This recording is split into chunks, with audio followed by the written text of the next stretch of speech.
dó híam náid bédí chuib seo bríon deanáil tá sagam bhím ag chur síos nuaíocht very ceá ach ó tá mé díireachta chu rá se séirin sin inné agus ó bé an Irish Times cheanna mé inné agus sa bharcail mé sús sé an taltáchan in éidirn bhaith idir lámh agam agus mar sin tá brónar an má bhíú agsúil le nuaíocht Americánach.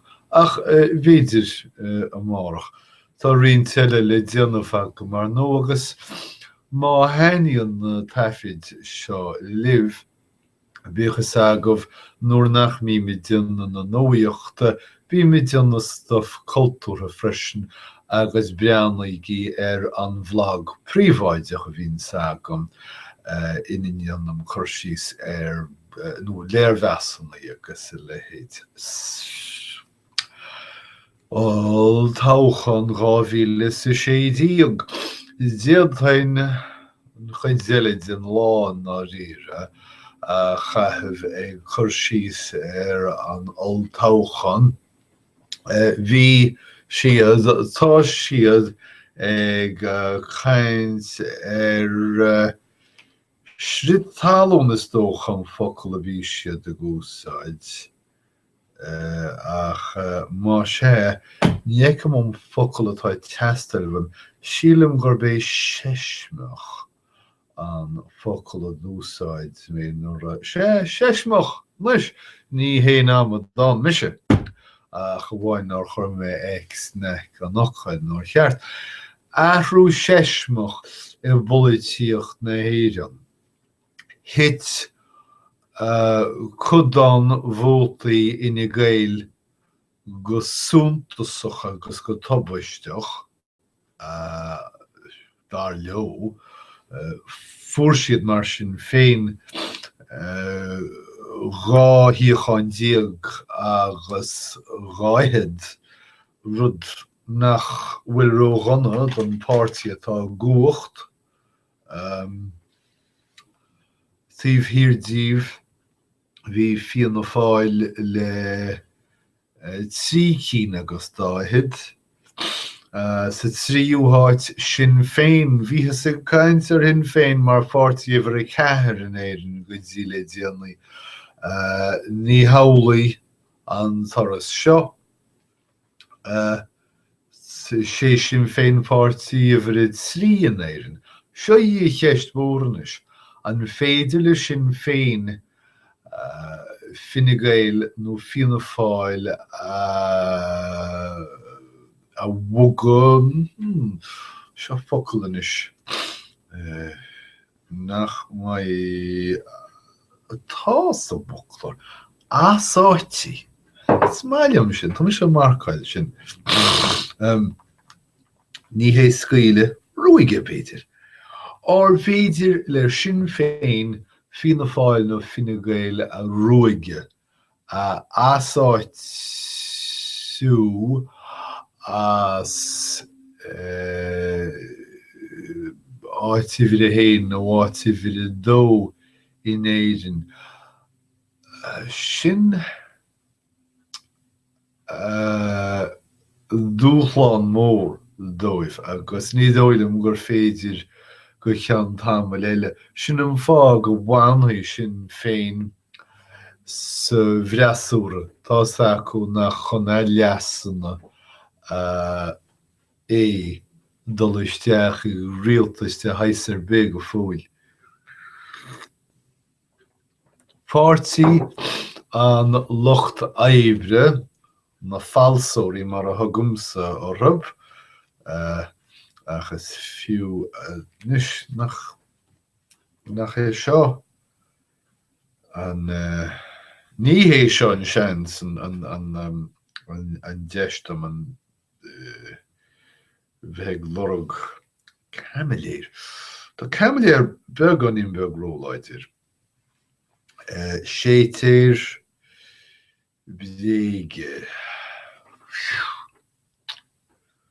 Beidir nach bhfuil dar ráhagam ach camiléirí thuirtar locht an locht ibre. Pártaí nóir heas son an locht ibre le fada, má heas riomh. Sílim gur tháinig deire le na dacaíocht an locht ibre nuair a fuair James Connolly bás an áíre. Locht an bheannaicme an second is, met checkil an chuit neamh ach rud nó seáir nó. Locht nó meannaicme ag ligint orb gur aibrethe monarchanna iad. Éidir an dálín nó tháinig sin féin isteach agus scúb na bhótaí go léir wahab, sciub is dócha, sciub wahab na bhótaí go léir ó naicme sin. Seo rudan is chuir is a dríbleid méocht dearthaí mé mar sin féin. Níl nócha fan géad den locht ibre feasach an naicme. Ní cuara mór leo an staideach na míochta na bhfuil siad. Agus is fearr leo smuoine faoin an áthíal. Cé bhaith sa chluife nacht, gur de hárlós na maia nacht, bhfuil na páistí an más sa scail. nó séidir seo rá faoi aine eile ach dearan gur beirdatá geiste am ná nach geanglíon nócha fan géad an locht ibre iad féin le políocht insacha ceanna agus i cheanglíon locht na meannaicme. Agus rinne an locht ibre dermidar sin. Díre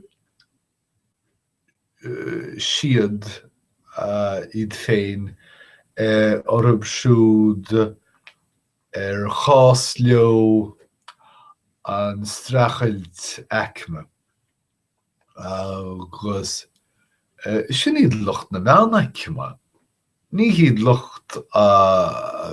an locht ibre den éachar. Agus dag sin gur imi na bhótóirí an locht ibre leog goidí áitsan na dhéile. Na Fuircin, Anti-Austerity Alliance agus PBP, agus locht na náisiúntochta sin féin. Agus dá fágó an locht ibre in áit na le finne, agus bhí sin tiltte achop. Ní duine den locht ibre i Joan Burton is cumlam céasaí céad rinne sí ní duine den locht ibre is duine den bheannaicme agus feicean daoine sin. Níor strachail siise riamh. Sé hiachan ag an Anti-Austerity Alliance and People Before Profit rud a chur in tíma orm. Ma cheapan tú an méid a dúirtbíonn sin go bhfuil bá agam do locht na políochta an tuiscí ní bhechan ceart agad. An chuid is mód in dream sin, beidir go gapan siad go bhfuil a gríthe san áit cheart ach níl tá siad amachchan sin chun a gcuid féin a chosint agus miscuisi dhéanna thar ceann na cogaíochta eicme. Níl meas máda agam ar a dream seo agus ní dóilm go bhfuil maithas ar bith antop. Tá éisceachtaí ann, Joe Higgins mar hampla, agus beidir beirt nó trúr eile ach seachas iad sin nílann sa dream seo ach daoine árbé strachailt agus miscis an rud a bansalú. Social Democrats. In nóíre, tá tríhíochan agus nílas agam céhiad. Sílim gneach an dram seo leog Erasmus,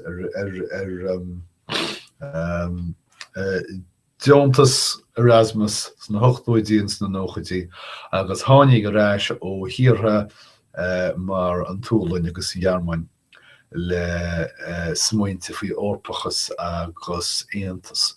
Bhaile ach nílas agam céhiad, agus cén sa spiochan atá, agus bí cheart an fáil amach. Ní táda é tríhíochan, agus an sin an cóantas glas airithe as an sminigar le ráthíochan, cóghardis leo. Is máthaniad. Is máthaniad, is chás liomsa an tímpelacht. Nílas agam an féidir tír amlán reachtáil bhain tímpelachta, ach is máthaniad mar fortí agus tréslím leo. Rá híochan agus fiche ó na neamhsblai. Ní féidir liom mór an na rá fuhab sin mar bhlach, mar measc an mary atá tú machchas amach.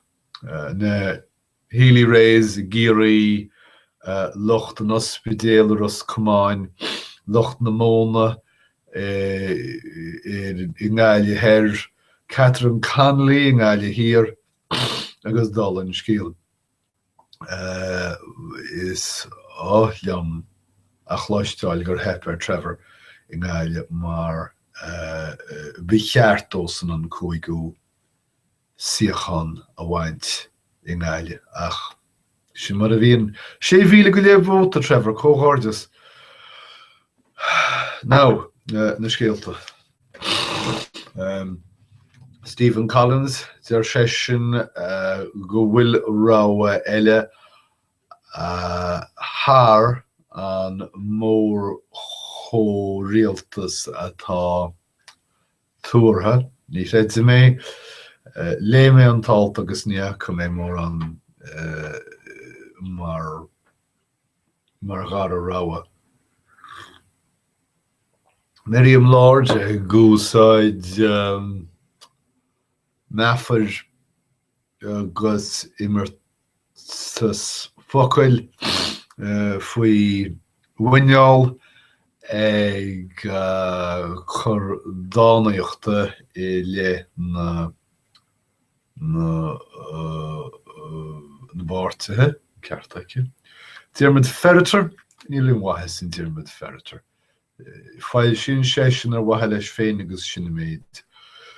Políocht an chugad chathairge neamh ábhartha. Níl políocht an chugad chathairthe ábhartha a thuile. You don't say a dhearmaid. Fintan O'Toole, dúirt na bhótóirí le cén duine nílas agam níor lé mé fintan go fóil ní shreidin muid sibh. Nis céhiad an sibh sin nílas agam.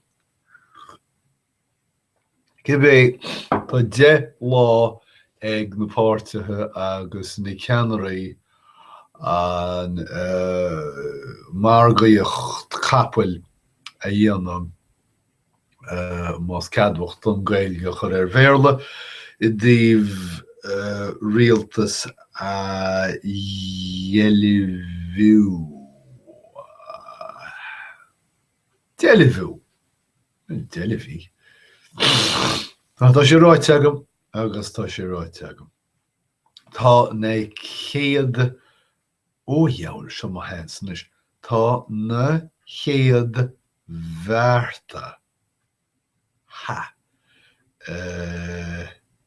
Faoi seolan is ag na páirtithe ag gur rialtas nó córéaltas is dócha a dhéilibhiú. Feicimid céir de cheochasas, dúirt an tánaiste, céhí an tánaiste, Joan Burton an Locht Ibre, an céir cén focail a bhí agam an camiléir dearbhíonn se go dacóí pártaí an Locht Oibre le Enda Kenny mar híiseach. An bhfuil Joan Burton cho fada sin as teagháil le dam na héireann nach dtuigeann si gur cheart an Locht Oibre a bheith ag troid ar a hon féin, seachas bheith ag takeú le taoiseach nach féidir tarlú. Dúirt Enda Kenny é féin nach cóiríaltas Fine Gael Locht Oibre ag tarlú. Nár bhéidir cóiríaltas mar sin sílim gur bhfuil sé thar am don Locht Oibre an téad a scaoile. Agus a suchtaí cinn fá gur cheangal siad iad féin le pártaí an tíormharacha. Cinn fá. Fich ospidéal na héireann. Well. Nis inlichtaí nach deas a focail sin. Tá na pártathe ag déanamh inlichtaí. Tá siad ag inlichtú is dócha chun rialtas a dhéilihú. Tá Fine Gael agus Fianna Fáil cinnte dul amach ag lorg tacaíochta na neamhspleáí. Deir an Irish Times gur tora é ginteach é tora an ol táchain seo. Níl is sagam an féidir é ginteacht a chur ina lé. Is léir gur tora casta é deire ar bár leis na pártathe a máthair na Fuircin agus le Sinn Féin agus ní raibh go maith le Fine Gael agus an Locht Oibre ach níocha mé ginteacht an sin. Ach an taine ginteacht icimse ná I dtíobh tochaí ina Gael, céir do dhéanamh siad. Sin, well, tá tóirimí agam agus chluise sibh na tóirimí ag an nóméid. Tá Fine Gael cínte a hena féin go bhfuil siad 9 vóta déag agus 10 sa chéad dáile mar tá Joan Burton haar ceann an Locht Oibre.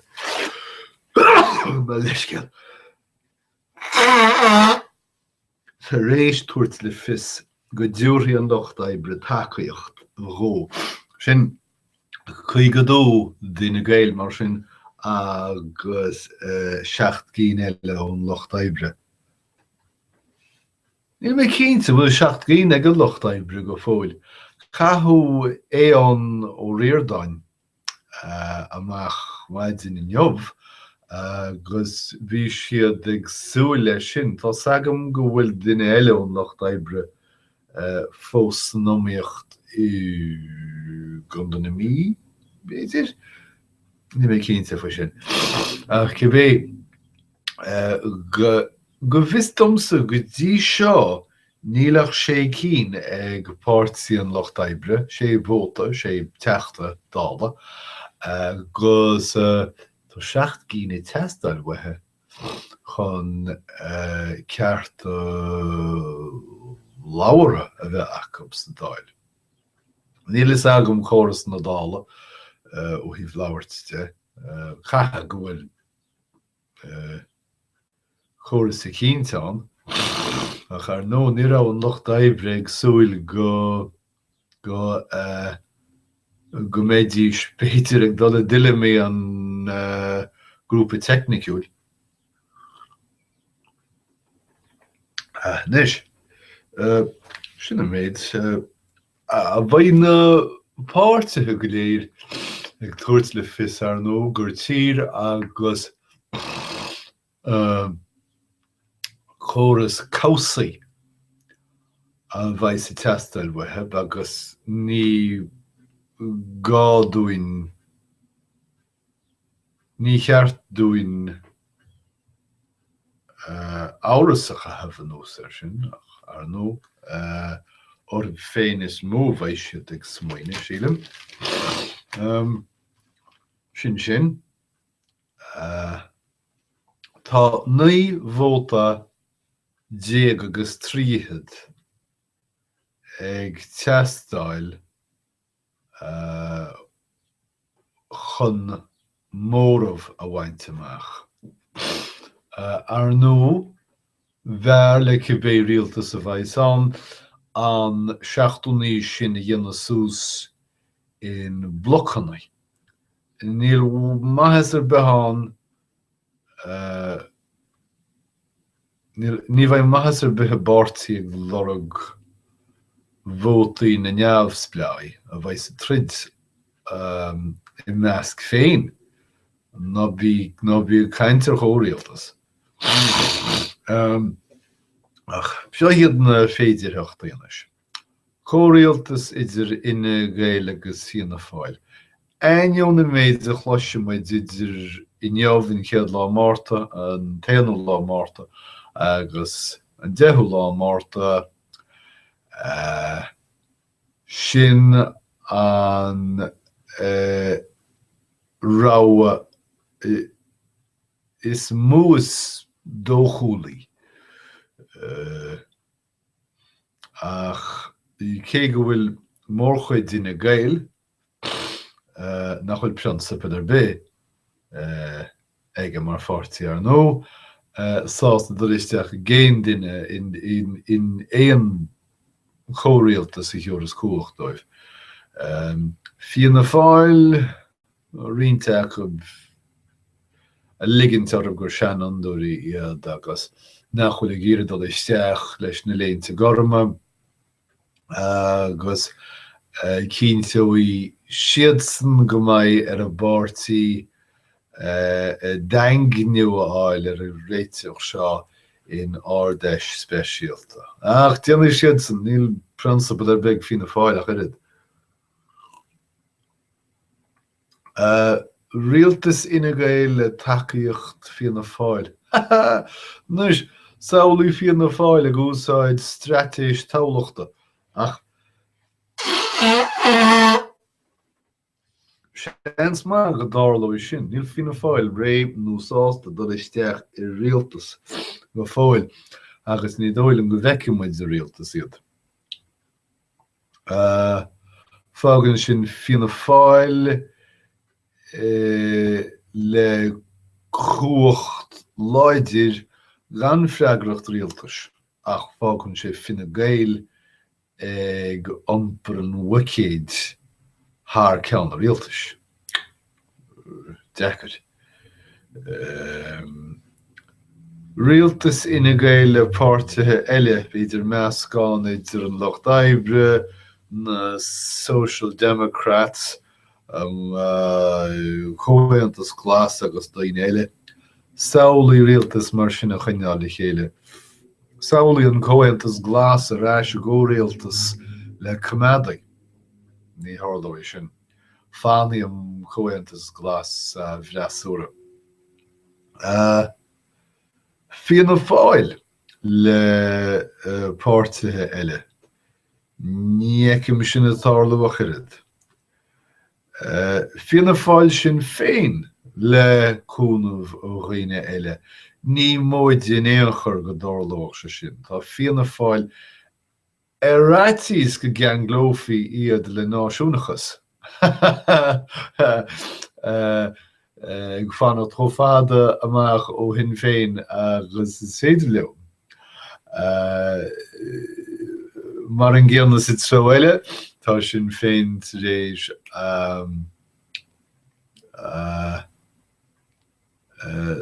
tuairt sús ar fad de chóirialtas a dhéanana le Fianna Fáil agus tá sacu céim fá.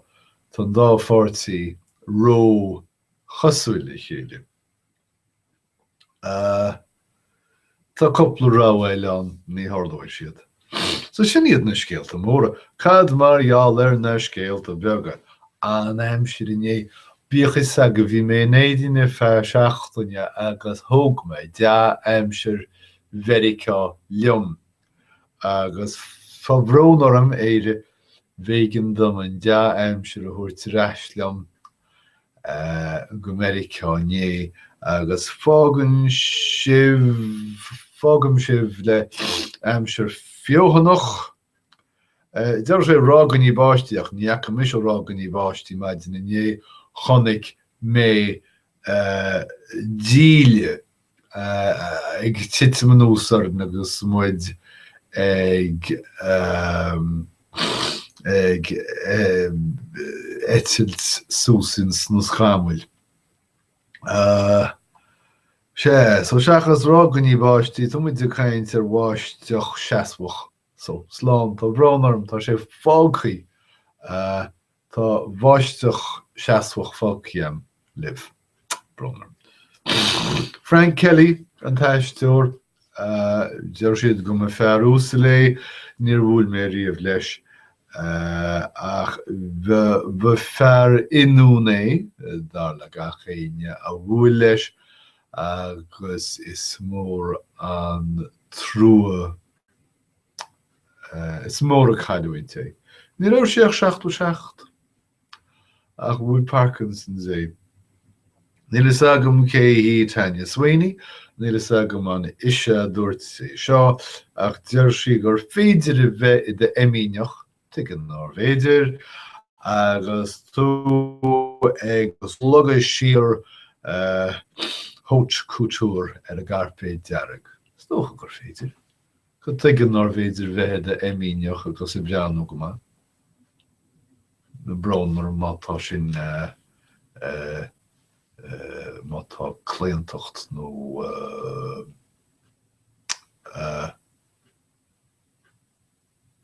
no, sin focail bhí seart a bheith ha? Gam leis céil second.